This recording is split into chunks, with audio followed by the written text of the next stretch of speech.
Everyone, thank you for being here. Happy Earth Day to all.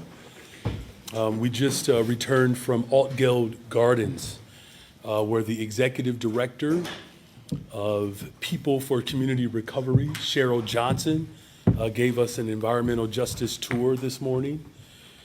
Today, seeing the impacts of pollution on the Altgeld Gardens community serves as a strong reminder that we still have so much work to do to make up for the systemic problem of excessive industrial pollution, which mainly affects communities of color. Last week, we introduced the Hazel-Johnson Cumulative Impacts Ordinance, letting us take the first step toward addressing this problem and ensuring that every Chicagoan can breathe clean air, no matter what zip code they live in. The introduction of this ordinance is not only about regulation, it's about transformation. It's about listening to community voices and honoring lived experiences and putting justice at the center of our climate work. And more importantly, it is about ensuring that no one's health is sacrificed. So today we are celebrating Earth Day. We are reminded that fighting for environment means fighting for the people of this beloved city. I'm sure we can all agree that clean air, clean water, and a safe and healthy place to live are fundamental human rights. And these rights must be guaranteed in every single neighborhood and corner of our city. My administration is not just responding to the harms of the past. We are also planting the seeds for a more sustainable future for generations to come. And through initiatives like Our Roots, we are expanding the tree canopy in areas that lack tree cover. We are investing in green stormwater infrastructure planning to reduce flooding and improve stormwater management. Through the Climate Infrastructure Fund, we are supporting local businesses and organizations making investments in sustainability. And through our Green Homes Chicago program, we are making homes more energy efficient, lowering utility costs and reducing emissions. Together, these efforts are part of a broader vision, one that not only prepares our communities for the changing climate, but also the impact of community safety. Bringing people together in clean, green public spaces is critical in changing the way our communities interact by creating an environment where everyone can thrive. So this Earth Day, we're grateful that I was joined by my wife, the First Lady of this beloved city, which this is an important area of focus for her. Let's continue to take a moment to celebrate the work that we have already done and challenge ourselves to continue the work needed to secure a cleaner, greener, and a more sustainable future. And so thank you all. And with that, I will turn it over to our Deputy Mayor for Community Safety, Gary Gatewood, who has a short presentation on how the investments that we are making are driving violence down in our city. Thank you, Mayor Johnson. Good morning, everyone. Good morning. Gary Gatewood, Deputy Mayor for Community Safety. Y'all all right? We good? Cool. All right. So we do have a short presentation. We'll talk a bit about some of the journey and crime that we've been seeing around the city, crime trends. And, I know historically we've talked about crime as a year over year. So we'll talk a bit about the history. We'll talk about some of the work that's happened this year in comparison to last year as well, too. We'll start with homicides. Homicides are always the focal point in the city of Chicago. As you can see, we went all the way back to 2016 up through 2024, where obviously we all know there was a spike in homicides in 2016. We saw another spike in 2020, 2021, and 2022. And you've also seen a pretty precipitous drop on a consistent basis since that time. This tracks with some of the things that we're seeing nationally, but unlike other places, we have very distinct issues here in the city of Chicago. We have a lot of interpersonal issues, and it takes a full force of government approach to actually address these crimes and the violence that we've been able to see. This comes from the work with our Chicago Police Department. This comes with the work of our community violence interrupters, our victim services partners, all literally working together to help continue to drive crime and these trends down. So again, we've seen from 2024 to 2016, around a 25% decrease. Similar numbers in 2020, 2021, and 2022 compared to 2024 of last year. And as we stand today in the city of Chicago, year to date, right now, we're sitting at a 24.7% decrease in homicides in our city. For the month, this month alone, we are at a 56% decrease in homicides from April this year to April of last year. So we're going to continue that work, and obviously we know it's important to continue to drive those trends down. I'll go to the next slide and talk a bit about, again, we talked about homicides, but our shooting incidents are also down. So our shooting incidents have dropped 30% over that same time frame. And if you pay attention to this red portion here at the top, the red line, it highlights our robberies. We saw a pretty significant spike in robberies in the city of Chicago. And this was last year where robberies continued to go up, and the mayor had a conversation with the superintendent and the leadership over at CPD. We've also had conversations with our street outreach partners and created a robbery task force. Since the inception of the robbery task force, we have seen a 37% decrease in robberies year to date. And for the month, we are sitting at a 45% decrease in robberies. The robbery task force is the members of the Bureau of Detectives, the Bureau of Counterterrorism, and the Bureau of Patrol, all working together with other law enforcement entities and partners on the ground to help drive robberies down in our city. I know you all spent a lot of time on robberies because it was covered a lot in the media last year. So really thinking about ways that we could address robberies along with other trends that we were seeing. So we've continued to see a decline in that area. And again, I think that's a big piece of the collaboration and partnership that we've continued to see, not only in the police department, but across our agencies, including OEMC, the Office of Emergency Management Communications. And we'll talk about our violent crimes from 2024 to 2025. You know, 2024, again, that was our first year since 2019 that we were under 600 homicides in the city of Chicago. We have continued to see those decreases so far this year. We're sitting at a 23% decrease in all violent crime across the city. So that is nearly, well, that's around 1,700 fewer violent crimes than we were at last year at this point in the year. A 24% reduction in homicides so far this year as well, and a 31% decrease in shootings. Beyond the numbers, these are the families and the lives that we're impacting across the entire city, meaning these are families that continue to have experiences in our city. These are people who were victims last year who are no longer victims now. These are resources that we're putting in communities, and we're working hand in hand. I know we did a lot of work last summer as well on our series and Take Back the Block. We had 6 Take Back the Block events last year, and I'll highlight one on Madison and Leamington. We were in the 15th district a couple of weeks back, and we talked to the commander over there. Since we launched that Take Back the Block on Madison and Leamington, that area, that 4-block radius, has seen over a 40% decrease in crime. The reason I tell you that story is it is important to know that not only are we addressing root causes, but we're also addressing rapid responses to this work and the decrease in crime that we're seeing across the city. I promise the presentation will be short so we can get to questions, and I'm going to put us back on the home screen and we can open and pass it back to the mayor so we can open up the Q&A. Thank you to our deputy mayor, and thank you to all the residents of the city of Chicago who have committed themselves to building a better, stronger, safer Chicago. And our investments are up and violence is down, and I'm looking forward to the work that we will continue to do together. Okay, so we have time for one question, one follow-up. We're just going to do questions today. Thanks. Hey, Mayor. Over here. So I think we're anticipating some bill in Springfield on regional transit up here. You know, how involved have you been in that? What do you want to see in that bill? I believe you're against consolidation, but what level of new coordination kind of mix there? And then also, how do you think they should fund, you know, a new funding source? And would you be acceptable to any taxes imposed upon Chicagoans for that? Well, look, I think there's no secret that our transit system is grossly underfunded. The city of Chicago, I think we make up roughly 87% of the overall ridership for the entire region. And what we're asking for is pretty straightforward, just equitable distribution of those resources. As far as the source of those resources, that's something that, Springfield will have the opportunity to debate.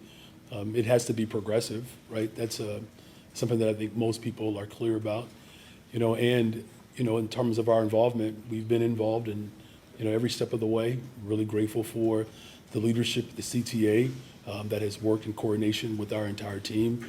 Our budget and finance team meet with the governor on a regular basis. Those relationships are critical to having an economy that works for everyone. But, I'm going to remain optimistic and hopeful that the city of Chicago receives its just due, particularly at a time when the federal government continues to threaten our democracy, as well as everything that's sensible about how we generate revenue for working people. This potential new entity, would you fight any proposal that somewhat or watered down the mayor's ability to make appointments to that board, some level of control, and the city of Chicago currently has? Well, as I said, the city of Chicago, we make up 87% of the ridership and the contribution to our transit system.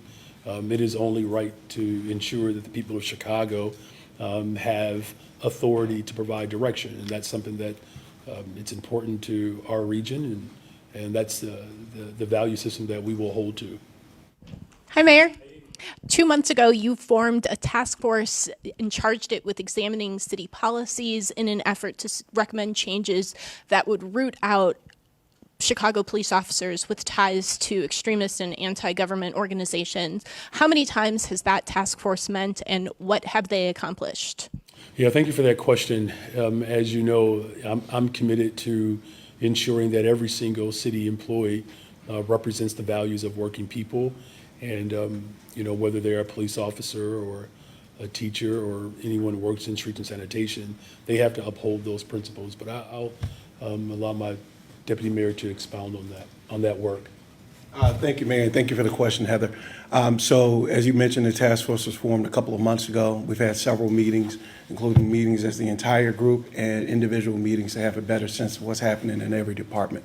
We're not only looking at the Chicago Police Department, because as the mayor mentioned, rooting out extremism in other agencies across the city is a priority, right? We want the best quality people working for the city of Chicago, and that's a part of that work. You also have impeccable timing because our next task force meeting is tomorrow. So this will be the third official meeting in that 2-month span. We have around 4 meetings after that. We'll take our recommendations with our partners over at CCPSA, share them with the mayor, and then we'll make our recommendations public and make sure we get that public input and that partnership there. So looking forward to those recommendations and having a better sense of what is happening, what can be improved upon, and when people can expect results. And I'll just follow up with you, if you don't mind. When is there a deadline for that recommendation going to the CCPSA from the task force? Well, CCPSA is a part of the task force, so they're working with us on those recommendations. They know the timeline that we're working on as well. And as I mentioned, we have a meeting tomorrow and 4 additional meetings after that, because as you know, we're leading into the summer. And I may be a little busier during the summer than I am now, so we'll try to make sure we get things wrapped up before then, making sure that work is quality, presented to the mayor, presented to the public, and go from there. Is there a need for greater public updates on this work? Inspector General's Deborah Wisberg's recommendation urged this task force to update the public periodically. This is the first time I've heard anything about this. Does there need to be more transparency into its work? Look, I mean, I think that's a fair question. Look, there's a lot of work that we're doing in the city of Chicago, responding to a variety of things. Again, there's nothing surreptitious about our administration. The information that we put forward is information that is ultimately improving the lives of people. And, that's why this public forum is important too. There are multiple ways in which information can be transferred. And we're going to use every single means to ensure that people of Chicago know that those who work for this city, not just in our police department, share their values. Thank you for taking the question, Mayor. Wanted to ask you about the working group that you've set up yesterday with the executive order. Are you surprised? I know. So the city of Chicago, as you've talked about, has had long-term budget issues, deficits annually, debt, pension-related issues. So why is it that you wanted to set up this working group now and not at the beginning of your administration 2 years ago? Well, look, here's what's important here. Is that you have an administration that is committed to working with everyone, right? And that's what we've done. We closed the deficit in my first budget, working with people. We closed the deficit in my second budget, working with people. We're taking a more strident approach because, the circumstances have changed dramatically, right? The Trump takeover is real.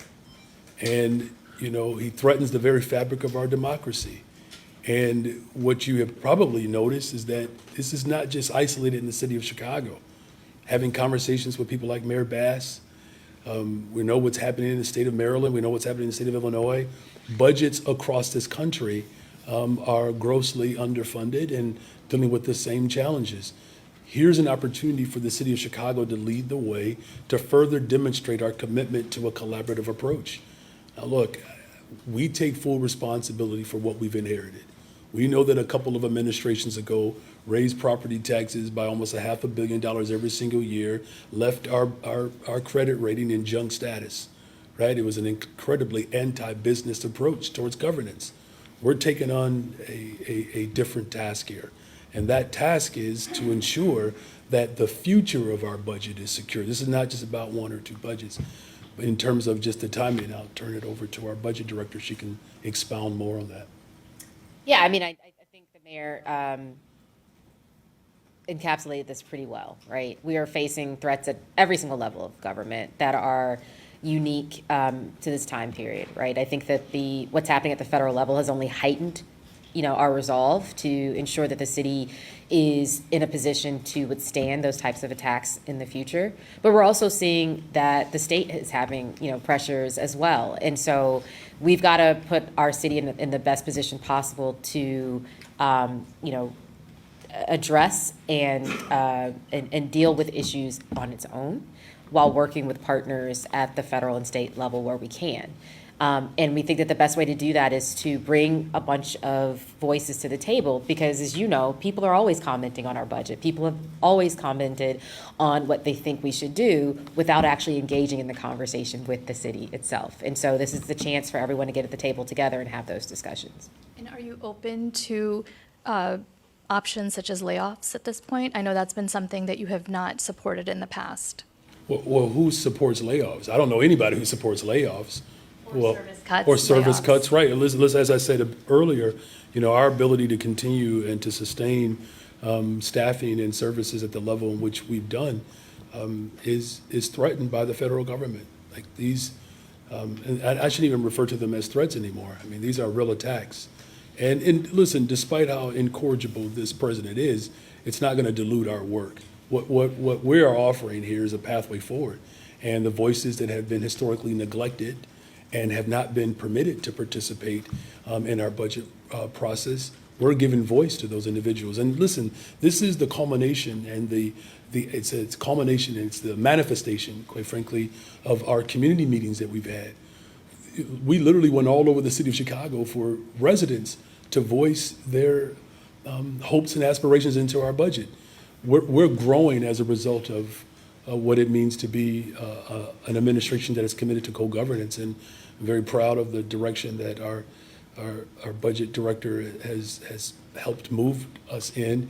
And as I said before, this is a problem that is literally all over the country. We're taking an approach that might be more unique just because of the historic entanglements as well as the lack of willingness to cooperate with a variety of voices, and we're doing that. I'm proud of it. We got to keep moving, Shruti. Compared to your peers? I don't know if we're in a unique position. Thank you for getting that extra one in there. All I'm saying is that this is not just Chicago, right? My good friend in Los Angeles, Mayor Bass, is doing an exceptional job, and we're not having a conversation about how we respond in this moment. You can't start off with cuts. That's just not how you start the conversation. You start the conversation with, how do we, first of all, find ways to be more productive? How do we make sure that, we're able to strengthen and streamline our services in a way that saves dollars, right? What are the revenue options that people have that we should be exploring? Again, nobody wants to cut services, especially because a great concentration of our budget is in public safety, right? And so we're going to do everything that we can to continue to bring people together to have budgets that match the values of working people. And I would just add, I would challenge you, Shruti. I know that you cover not just the city of Chicago, but I would challenge you to go look really deeply at what other cities are facing right now. It's almost eerie to the degree of how the challenges of the city of Chicago mirror exactly the city of LA, the city of New York, like eerie. And so I think that what you'll find is cities are at the front lines of dealing with the hopes and aspirations that people who are residents and business owners of those communities are dealing with. And so when it comes to that, those municipalities need all the tools possible to meet those needs and to provide working people, business owners, and those that come in and enjoy that city, the services that they desire, the services that they expect, and the services that, frankly, they deserve. And so he's right. I've had conversations with the city of LA and other cities throughout the country. We're not in a unique position. Good afternoon, Mayor. Good afternoon. Almost exactly a year ago, you unveiled a proposal for the domed stadium for the Bears on the lakefront. This week, we're hearing that Arlington Heights is starting to review impact statements for a possible stadium in Arlington Heights. What's your assessment of the dynamics of this process of finding a new home for the Bears as it stands right now? I think the state of Indiana is working on trying to get the Bears to Chicago, to get the Bears to Indiana as well. Look, there's not a politician in this city or this state that has actively worked to keep the Bears in Chicago. That's the goal. There has to be a public benefit and use for this stadium. And, this is an opportunity not just to transform the lakefront, but it's an opportunity for us to grow our economy. Look, at the end of the day, the Bears and their ownership, have a financial decision that they'll have to make. I feel good about what's been presented in the city of Chicago, and we're going to continue to work with ownership. We're going to work with the General Assembly to find a way to keep the Bears in the city of Chicago. How confident are you that a financial package can be crafted that would be acceptable not just to the city, but to the state?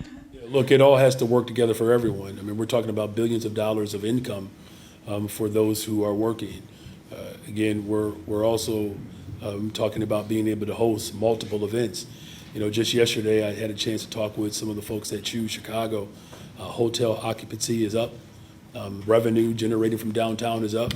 We're at pre-pandemic levels of investments. People are coming to Chicago, right? As violence continues to go down and investments continue to go up, Chicago is positioned to be a transformational space.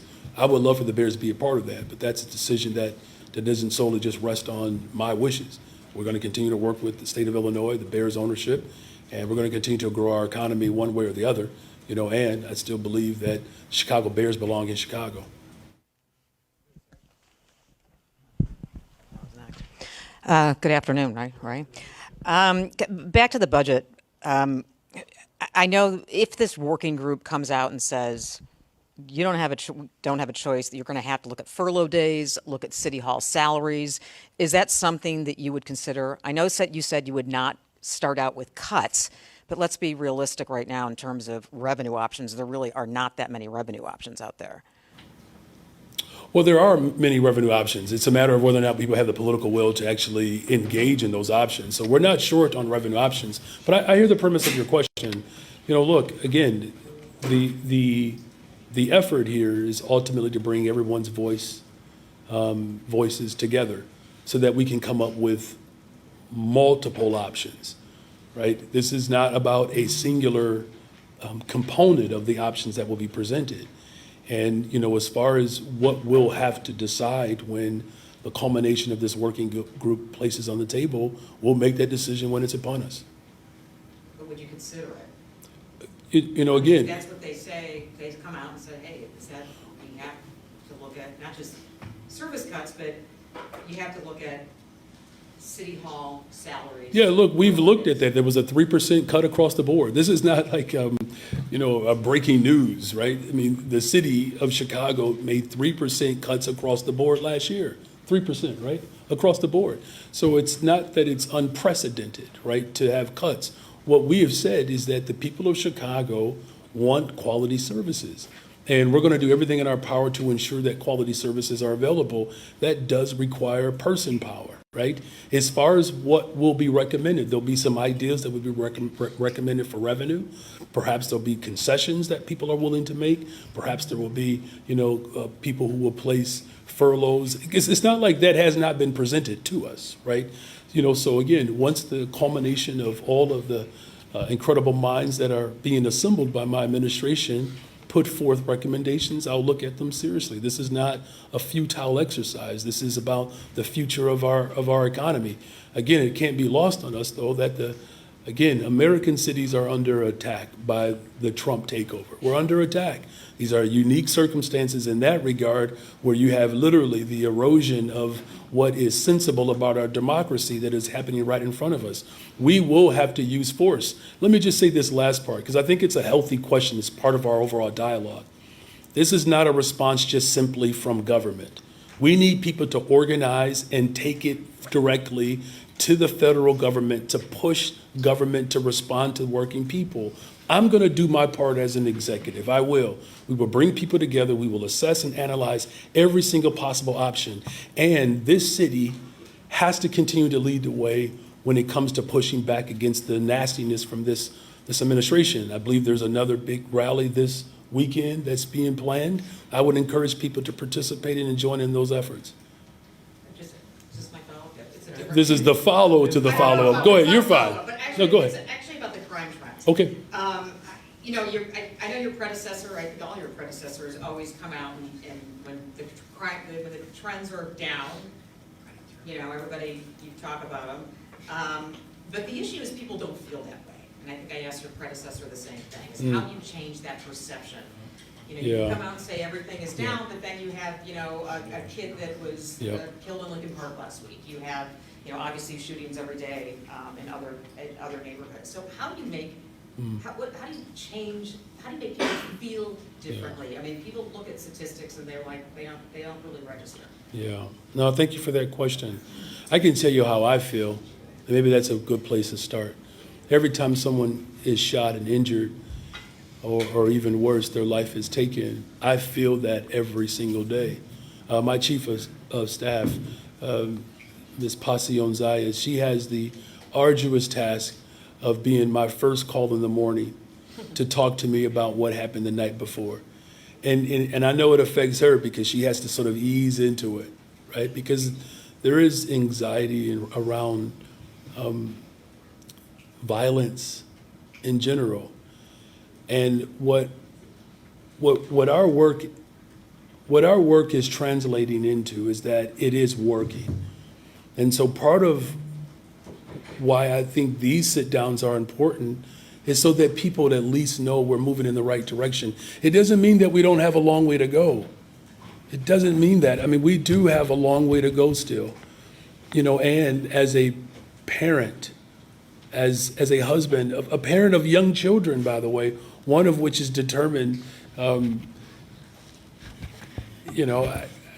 would rather he stay in Chicago to go to college, but he's looking and exploring other options. And I think about just what it's going to feel like when he is out by himself. I know that feeling. And what I want to convey to the people of Chicago is that the feeling of being insecure or unsecured is one that I grapple with every single day. But know that my entire administration is working hard every day to change the direction of this city. And we're doing that, but it's going to take all of us. All of us have to find ways to put our arms around our children. All of us have to do that. All of us have to find our ways, find a way to not just put our arms around people, but to show up for people, right? And look, the numbers are are encouraging. Even the return that people are experiencing downtown, those investments are paying off. So we're going to just continue to tell people the truth, and we're going to find opportunities to give people a little bit more hope by building more affordable homes, providing mental health and support services. And then here's the last thing. We have to tell our own story, Chicago. I think it's pretty cool that our investments are up and violence is down. We have to tell that story. Most people don't even know that we're not the most violent city in America. We're not even the first top 25. And we have a responsibility to tell people that story, and we also have a responsibility to ensure that no one gets injured, no one gets hurt. And to the best of our ability, we're going to continue to do that. Thank you for that question. Can I add something? Sure, please. That's a great question. I think the filling piece is a real concern, and I think the biggest thing is we need help from you all. We need help from the media to tell the story about violence that we are stopping and crime trends that we are stopping and the impacts that it is having. That piece, and I know talking about crime is very difficult because you're really comparing your success on decreasing violence from the prior year. But there are lives that are being saved, and we have to work together to tell that story better. And that's not just on media, that's on us as well to be able to help tell the story around the lives we're saving, the impacts of our work, and just the trajectory that the city is going. The mayor's right? We, often people talk about the city of Chicago, and on Monday mornings during the summer, the first thing that comes up is the shootings from the weekend. Not the work that went in to stop those or the families that are being impacted, but it's always about the shootings. So I would challenge all of us to really think about that narrative as we go into the summer. How do we tell the story of the violence that we are stopping? How do we also tell the story of the opportunities that we're creating and the people that we're holding accountable? Think about the work that we've done to sue gun manufacturers to try to stop guns from coming into our streets, the work that we have done with our returning residents community, the work that we have done with our victims and survivors of crime. So us coming together to be able to tell those stories and actually bringing more people into the work will help. And I think that was, that was a part of the work that we set out with the People's Plan. Literally going to blocks where people have been riddled with violence so they can help us tell the story and help those communities heal. So we all go through that. We all have those feelings, but it's important that we tell the story of the work that's happening and make sure we continue to bring more people in. Good afternoon, Mayor. I want to pick up on Craig's question about the Bears. I'm wondering if you think the $500,000 that the team has spent either on their own research and the money that they're funding the city of Arlington Heights to make sure that their numbers are legitimate and all of that work that the mayor of Arlington Heights told me today, he believes it is a very real likelihood that the Bears could be coming to their town. Do you believe that this is a leverage play by the Bears to kind of make it look like, hey, we're very serious out here to put pressure on you? Or do you take them at their word that this is a very viable option for them? I don't see this as pressure. If you haven't noticed, I'm under no pressure as mayor of the city of Chicago. Hey, thank you. Craig got that one. This is a very tough crowd today. Look, there's no more pressure to apply for me. I want the Bears to stay in Chicago. I do. Now, look, ultimately, it's going to come down to their own decision, right? But if you look at all of the assets, we're talking about prime real estate that, overlooks, the Great Lakes, right? 20% of the world's fresh water. You're talking about a booming economy, right? Where $11 billion of new investments last year, $8 billion already of new investments this year. We're building more homes, more affordable homes. And, if you look at our ability to attract large-scale events and what that means for the overall trajectory of our city, again, voted as the best big city in America 8 years in a row, corporate relocation right here in the city of Chicago. People want to be in the city, they do. I don't think it's a coincidence that the city of Chicago is targeted by this administration, right? To undermine, the hopes and aspirations of working people. So they don't have to use leverage. We just have a conversation. I'm not that person, right? We want to come together with a deal that makes sense. And if it makes sense, that we can all celebrate that collectively. We're talking about one of the most storied franchises in sports history. I have a great deal of respect for the family. But again, there's not a politician in America that has worked harder to make sure that the Chicago Bears remain in the city of Chicago. So you take them at their word that they're very serious about Arlington Heights. You're not thinking that this is some sort of public theater. Get into the framework of someone's thinking. What I'm simply saying is that's not how I function. Understood. Yeah. Do you talk to mayors of other cities that have danced this dance with NFL teams and gotten any insider advice from them to how to navigate? These are pretty tricky waters. Mayors are remembered for winning or losing in moments like this. So I understand you're not feeling the pressure. Well, but clearly you want to apply pressure too. Mayor Johnson, the pressure of keeping a franchise in the city of Chicago. Look, again, I've put forth, a team that has been engaged with the family.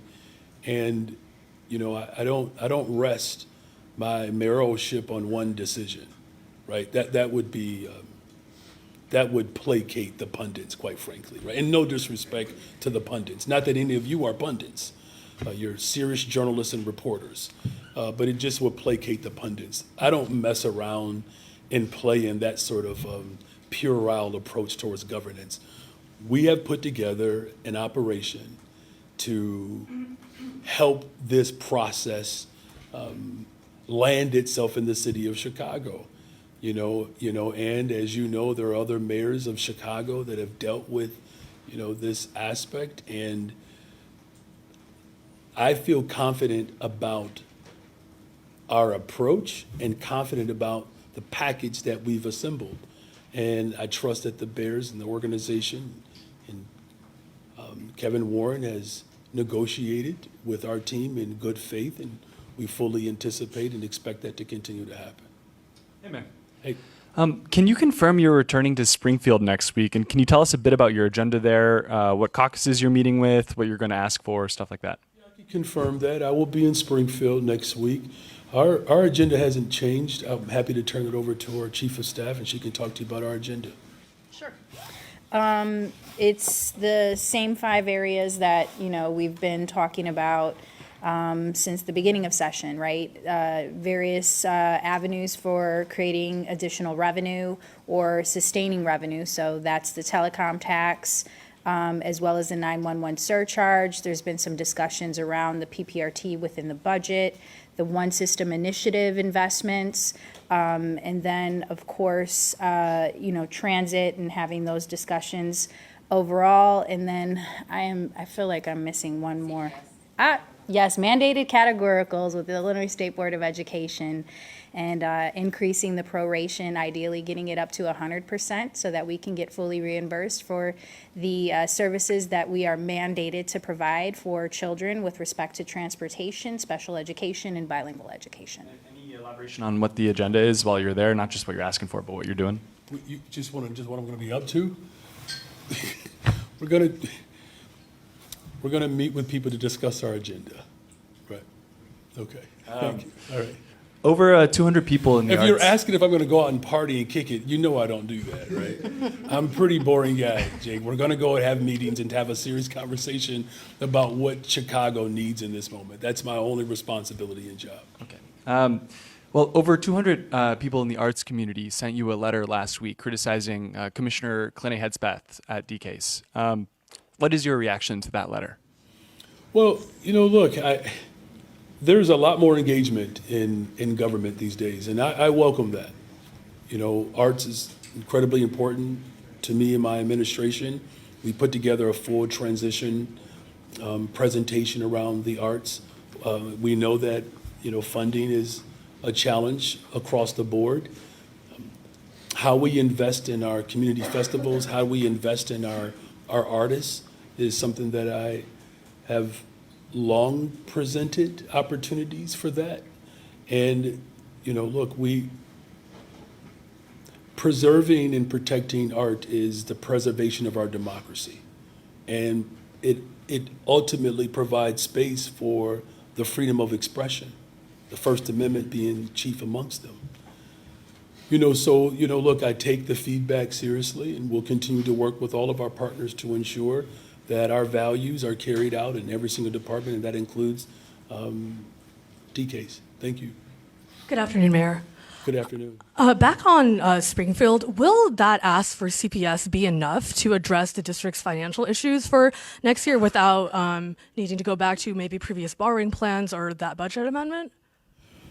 Well, look, if you're asking me if there is ever going to be enough funding for our public education system, my hope and aspiration is built around the evidence-based funding model that I know the state of Illinois is committed to increasing that funding year over year.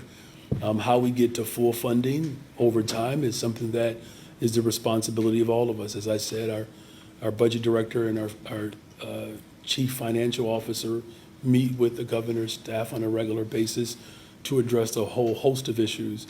Look, in order for us to be fully realized, it's going to take some time to get there, and no one is disputing that.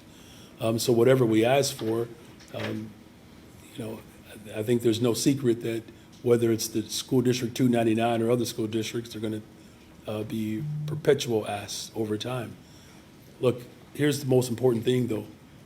There's not a mayor that's fighting hard to ensure that our public schools are fully funded and supported. All right, here we go. I do this once. I'm sorry, Aaron. All right, so I'm going to upset my... Somehow, Alice, you just managed to bring out the best in me. I was watching an interview between Rahm Emanuel and someone else, and I was incredibly bothered by his temerity. Look, there's a long sustained movement in this city that has pushed back against neoliberalism and the neoliberal agenda that work to set up austere budgets to ultimately undermine public accommodations. Like the playbook that Donald Trump is running is a playbook that Rahm Emanuel executed in this city. And, we didn't get here because we just happened to have a tyrant in the White House. We got here because someone gave him the script. And the shutting of schools, the firing of black women, privatizing our public education system is why the system is as jacked up as it is today. And yes, we have to ask more, but we have to also be clear about how we got here. The Emanuel administration had immense disdain for public education, and particularly black, brown, and poor children. And he was vocal about it. He told one of my heroes, Sheroes, that 25% of children won't become anything. Those are his words directly to Karen Lewis. And now he is prancing around this country asking people to reconsider him. It is not just frustrating, it is beyond offensive. Now, again, to your question, it won't be enough until every single child has everything that they need in this city. And I'm going to fight with everything in me to ensure that that happens. And then in terms of, revenue to fund issues like that, I understand what you're saying about it's up to Springfield to discuss this progressive revenue, but as... Up to Springfield, I'm just saying they play a part of it. What is it, 60% of our budgetary options are controlled by Springfield. So it's incumbent upon all of us to work hand in hand. Look, our enemy is pointing all of their ammunition directly at progressive leadership like mine. It is. And in Springfield, I'm going to have conversations with the Speaker of the House, the Senate President, the Governor, all Democrats. We have one common enemy in this country right now. And maybe enemy is too harsh of a word. We have one common opposition. And that is the extremism in this country that has demonstrated that public accommodations and that government in and of itself should only benefit the ultra-rich. The fact that we have billionaires circling around all that which is meaningful for working people in this country is problematic. The last thing that this country needs is the ultra-rich controlling and dictating how working people live and how poor people experience government. That's why we put forth the 1.25 bond investment, the largest investment in the history of Chicago for housing and economic development. The $830 million to respond to the infrastructure needs that we have. The green social housing to give us another tool so that we don't have to rely upon the federal government to build affordable housing. These are all of the efforts that we've put forth, hiring more young people, growing our community colleges, investing in our public schools, making sure the behavioral and mental health support services are available, attracting more businesses, a city that is open for business, not for sale, for the sake of working people is what I ran on and is what I'm delivering in this moment. And so, no, it's not incumbent upon just one level of government. It's requiring all of us to work together, and that is what I'm desperately organizing in this moment, bringing people together to solve critical issues that working people are counting on us to do. So next week when you meet with these state leaders, are there any specific new taxes you might want to propose, put your weight behind, such as another go at the progressive income tax, a corporate head tax? And You know where I stand on that issue, right? I think we should take on it all. And it's going to require us in this moment to have a little bit of gall and some political fortitude to show for working people. That's what they want. That's what they get out of me as mayor. No one in this room questions my values. You all don't question my values. You certainly don't question my motives. I'm going to repopulate this city with working people, and whatever it takes to do that, that's what I'm willing, and that's what I'm committing myself to. Alice, we gotta keep it going. Alice. Thanks. Hey, Mayor, so staying on the topic of Springfield, you hired 2 people to lobby on your behalf, right? Can you talk a little bit about how that's been going and just obviously on the different topics that you guys will be bringing up once you're there tomorrow and so on and so forth, how that's been going? Thank you. Look, we've assembled a pretty robust team. You know, they have a regular cadence and check-in with my chief of staff. I'll turn it over to her, but I just want to make sure that we're also clear. I am the chief negotiator for the city of Chicago. And, you know, my chief of staff checks in with the chief of staff and the Speaker of the House on a regular basis. Me and the Speaker and the Senate President, we have regular conversations. We sit down. I think the 2 individuals that I believe that you're referring to are doing a solid job. Passion, Yeah, I just got a call from Senate President's Chief of Staff during this meeting. We're, as you know, in Springfield, it's about communication, coordination, and collaboration, right? Our Director of Springfield Affairs and the Senior Legislative Assistant are in Springfield on a weekly basis when they are in session. When they're not in session, they are having in-district meetings with members. They're talking through, you know, the various asks that I just enumerated. In some cases, if there's language to be discussed to kind of get a finer point on those particular asks, there's that. We have members of the Chicago delegation that are carrying different elements of those asks forward, bringing them back to their caucuses. And then it's just, you know, kind of watching how the plays are carried out and making sure that all the members of the body, because, you know, it's always about the numbers, right? 60-31. 60 votes in the House, 30 votes in the Senate, and 1 governor to sign off on it. And then there's always, you know, as the mayor has been discussing, the coordination with the governor's office. So on top of the finance team meeting with the governor's office, our members are also, our team members are also touching base with them and making sure that they have that information. It's, you know, in Springfield, it's a lot of discussions, it's a lot of coordination, it's a lot of hurry up and wait, but then when it moves very quickly. And so that's why you've got to have people embedded on the ground in Springfield. Thank you. Yeah. Good afternoon, Mayor. How are you doing?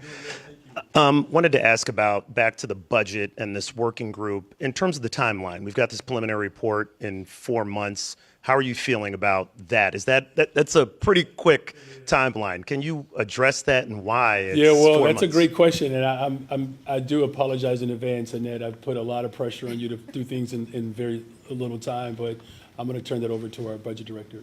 Yeah, I mean, it's not unusual, right?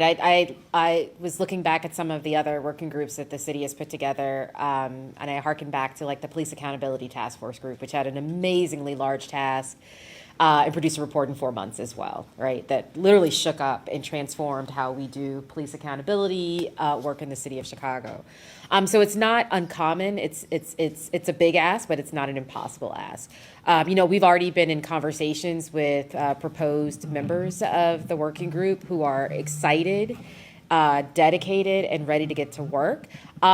And I will also say that the there's no shortage of ideas that haven't already been out there in the, kind of in the ethos that people have been thinking about. So I fully expect that this working group will get together and have, preliminary recommendations within that time frame.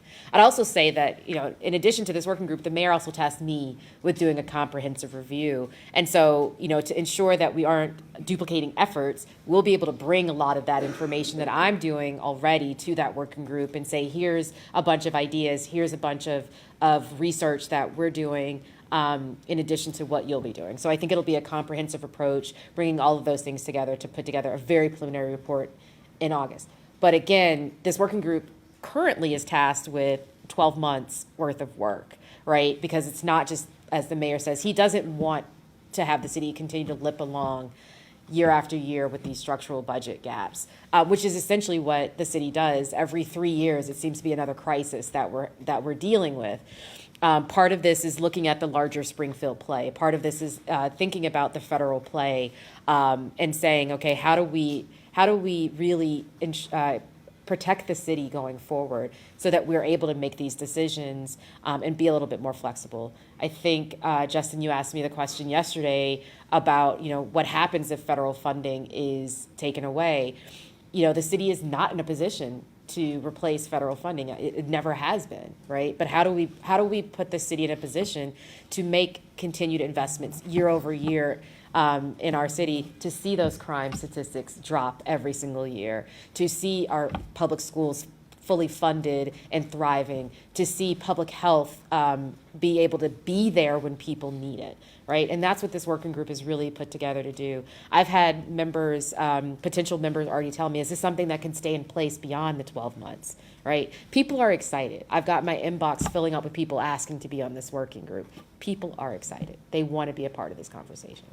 And just as a follow-up to that, you've called this historic. This is the first time to this magnitude. I know that other folks in city council have said, well, we've done this before with COVID. Can you sort of expound on that, why this is different than what has happened in the past? Sure. It was a once in a generation crisis, pandemic, right? That's a much different scenario, right? I mean, we're talking about our entire economy essentially shut down.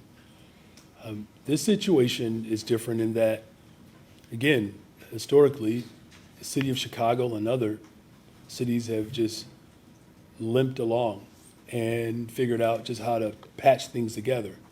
So let me give you an example. The selling of our parking meters, it's patchwork.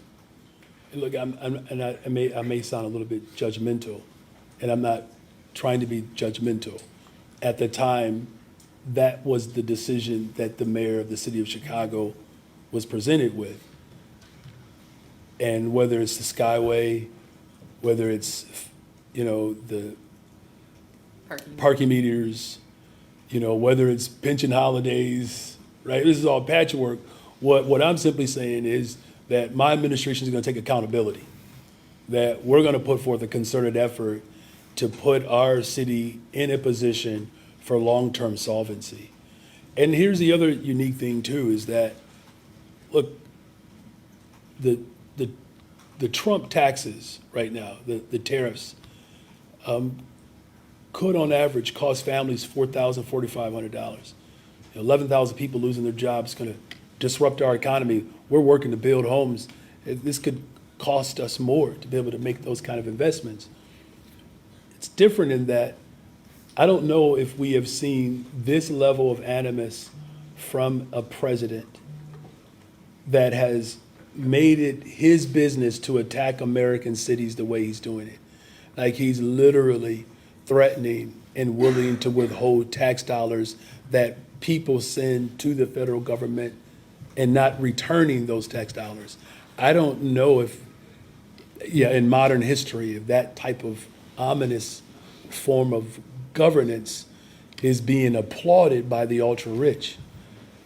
I don't know if there's anything else you want to add to that, Yeah, the only thing I would add is, sure, the city has had working groups, right? And I think, if I recall correctly, I think during the Rahm Emanuel administration, there was a working group. They're usually focused on very specific things, right? And I think in his administration, they were focused on county-city overlap, right? We're asking for essentially a financial plan for the city of Chicago. That's never been asked for before, and never been asked of a broad working group of people that's going to hit on how do we sustain our services and ensure that the very people who provide those services are provided for while they're working for the city of Chicago and when they retire. And so I think this is different. And again, as I said before, I've had working group members say, hey, can this stay in place after the report is done? And my initial reaction is like, let's see how this goes, right? But I think that the other thing I would say is different is the accountability piece of this, right? The people that I've approached and had conversations with already about the working group have said, are we actually going to implement the stuff that the working group presents? Because their experience in the past of working groups with the city of Chicago is we present a bunch of recommendations and you never do it, right? I think that we've already shown the proof is in the pudding with the Cut the Tape working group that presented, over 70 recommendations. A good chunk of them have been put in practice, and you can actually go online and see the status of each of those recommendations that working group put forth to the city. So I think that this is a different approach and under a different mayor who's not only committed to bringing people together, but saying, hey, the proof is in the pudding. Let us show you how we're taking what you tell us and actually implementing it.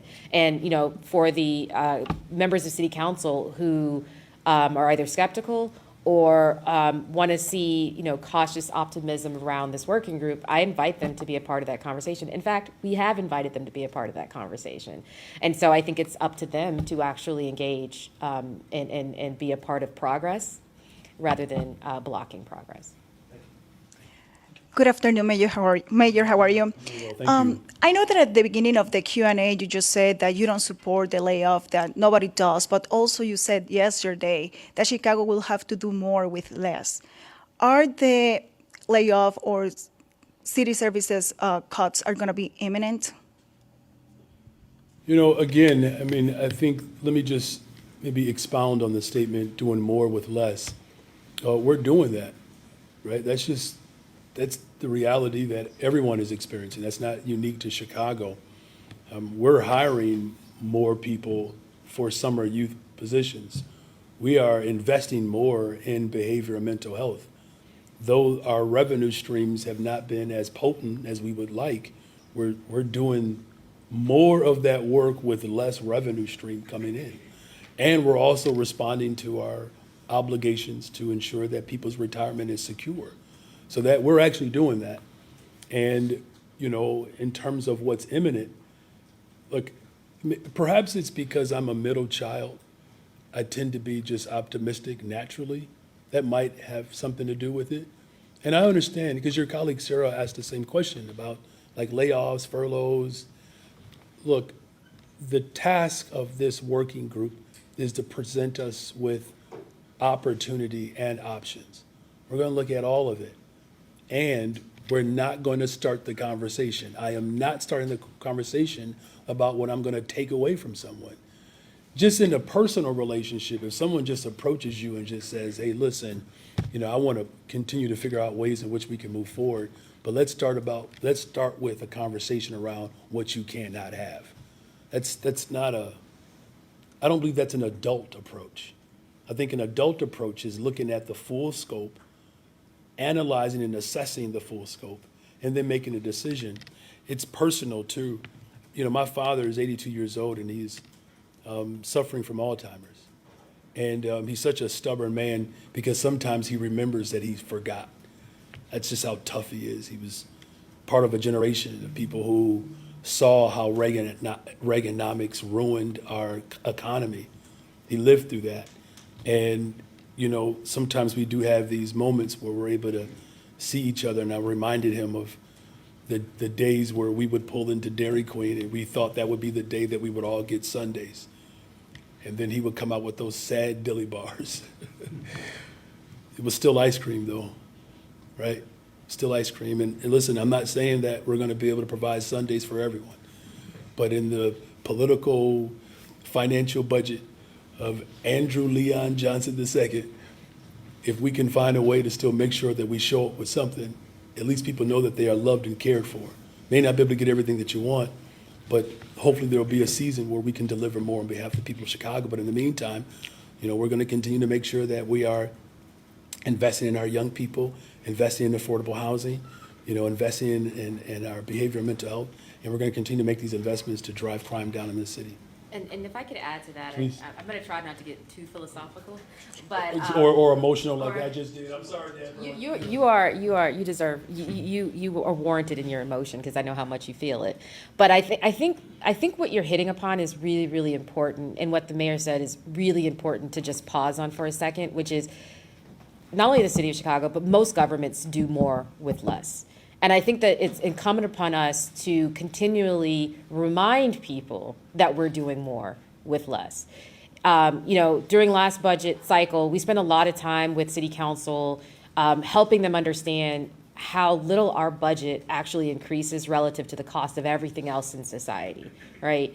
And people don't question the increases for the other things in their day-to-day budgets, but they question the increase of the city or their municipal, state, federal governments constantly without recognizing what they're getting in return. And we have to do a much better job of explaining to people what it is that we do every single day that brings value into their lives. Because once it's not there, they recognize it's not there. And I think that people are seeing that right now about what's happening at the federal level when those things are being taken away. And so, when it comes down to what is it that you truly value that brings value into your lives, what happens when those things are no longer there, we have to have real conversations about that, because we are doing a lot more and people are asking us to do a lot more, but yet doing it with a lot less. And at some point, those mathematics don't actually add up. Also, I would like to know if you can confirm, excuse me, if there's any cuts in the health department. We're hearing that Dr. Geraldine Luna is transitioning out. In the health department, in the city's health department, well, I don't discuss personnel issues, and I'm very grateful for the leadership that Dr. Ige has provided.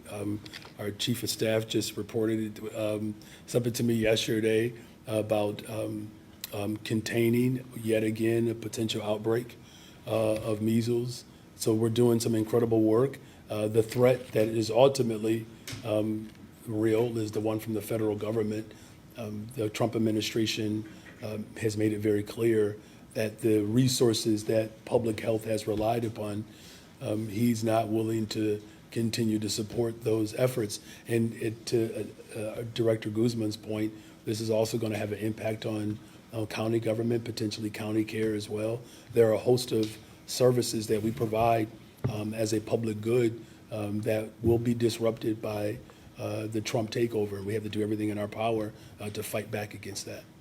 Hi, Mayor. I have a quick question on a follow-up question on the Springfield agenda, and then my own question. Is pushing Springfield to change who's ultimately responsible for paying the CPS non-teacher pensions and the MABF on your agenda for next week? Well, look, the Senator Martwick, who is the chief negotiator and sponsor around our elected school board, we made this very clear from the very beginning that we have to work to disentangle the district. That's an ongoing assignment. That's not something that is necessarily provocated by a trip to Springfield. That work continues. And then more than a month ago, on Trump administration threats, the Justice Department announced it would investigate Chicago for what they allege is anti-Semitism on school campuses and demand that you sit down with investigators. What's your understanding of the status of that probe? Have you gotten any requests or formal subpoenas as part of that investigation? Well, the first thing that I'll say is that we don't have, tolerance, and we will not accept any forms of anti-Semitism in our city. And I have been quite vocal about my position on making sure that the Jewish community and all of our communities feel protected, loved, and safe. We know that there has been a concerted effort, however, to intimidate and to provocate fear amongst the Jewish community, and we're going to stand firm as a city and continue to put our arms around our Jewish neighbors to ensure that they have maximum support. You know, as far as the direction of this particular investigation, we can have somebody get back to you about any specifics related to that. But what I can say unequivocally is that I'm not going to tolerate it. You know, and, you know, I want our Jewish siblings to know the profound and deep love that I have for them. It's a love that, quite frankly, comes from my own personal faith as a believer, as a Christian. I never want to see harm promulgated against a particular group because of their beliefs, their religion, or just their cultural identity. It is antithetical to my value system. And so I'm going to remain firm in my position and continue to surround, again, of course, all of our communities, but in particular, the Jewish community that has been under an incredible amount of an attack, that they are loved and supported by my administration. Sorry, are you aware of any requests from the Justice Department to sit down with that task force? You know, again, we'll get back with you on that. All right, thank you all very much. Very patient today.